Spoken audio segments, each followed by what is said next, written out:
There are health and safety issues that need to be considered. You need to look at whether the dog does actually propose a risk, and maybe some dogs cannot come into a hostel. There may be issues with their aggressive behaviour and such like, so there needs to be a process of risk assessment. Everybody has a risk assessment, and just to have another dog is only a little bit extra work to do.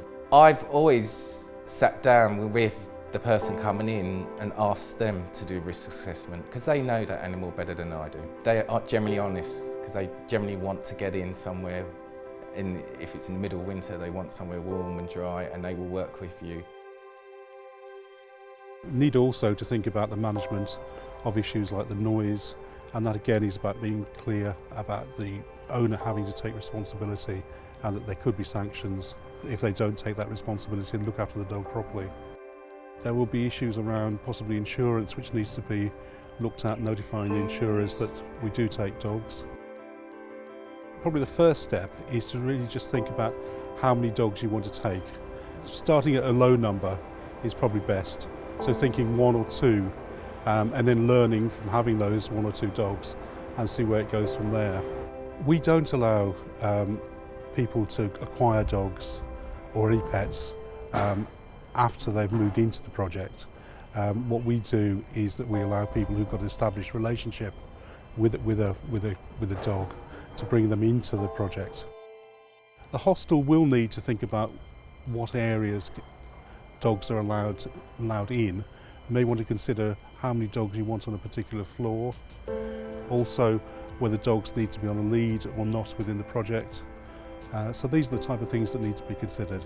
Generally, the process starts before we've even accepted a client, because one of our requirements is that we know about if someone has a dog. So they're almost screened, just like we would sort of screen going through the referrals before we even accept them, and then once the resident comes here, we do an interview first. Basically, when I first moved into St Mungos, obviously there's a little procedure.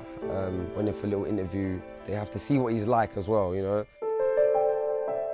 A key element is to set the responsibility with the client about what, make it clear what their responsibilities are with the dog. So to that end, we have a dog contract, and that would address things like, who cleans up if the dog fouls outside the hostel or somewhere in the hostel, who is responsible for feeding the dog. When I came into this hostel, St Mungos, there's a dog policy, a contract what you have to sign, just about being responsible for your dog, feeding it, taking it out for walks, and making sure it's not aggressive to any other resident. Yeah, and just making sure you've got your dog under control. It's also, there are lots of staff who have not had any contact with dogs, and suddenly they're working for St Mungos and they're working in areas where there are dogs, so it helps them prepare them by reading the procedure as well. When I was living in the hostel, I mean, especially because he's such a well-behaved dog and the staff loved him. Some staff even offered to walk in for me and stuff. I was like, no, it's all right, I'll do that, it's fine. Ideally, we always want them in a communal space on a lead, even if they are the most cutest dog who just cuddle, etc.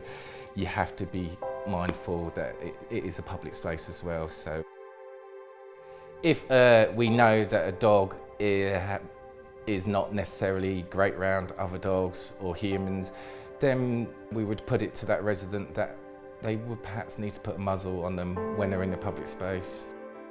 In terms of feeding him and giving him water and that, there's like a little kind of vinyl lino kind of area on the floor. That's where I put these bowls and stuff, so it was easy to clean, because obviously after a while feed him, it gets a little dirty there. Easy to clean, give it a wipe. She stays in my room, obviously, she always sleeps in my bed. She eats in my room. I got a basket for him, but now and again, if I would doze off, he would get on my bed and fall asleep by my feet and all that. So basically the same as if you had your own home, or he was living in my bedroom. Or you can't stop a dog who likes to jump in a bed with someone because that's all they know. But at the end of that, we replace the mattress. But we generally always replace mattresses when we have a new person. It's not that different. Hostel staff may be worried that having dogs is going to cause them more work or cause extra problems. My experience is that isn't the case. I don't come into work worried what a dog may have done.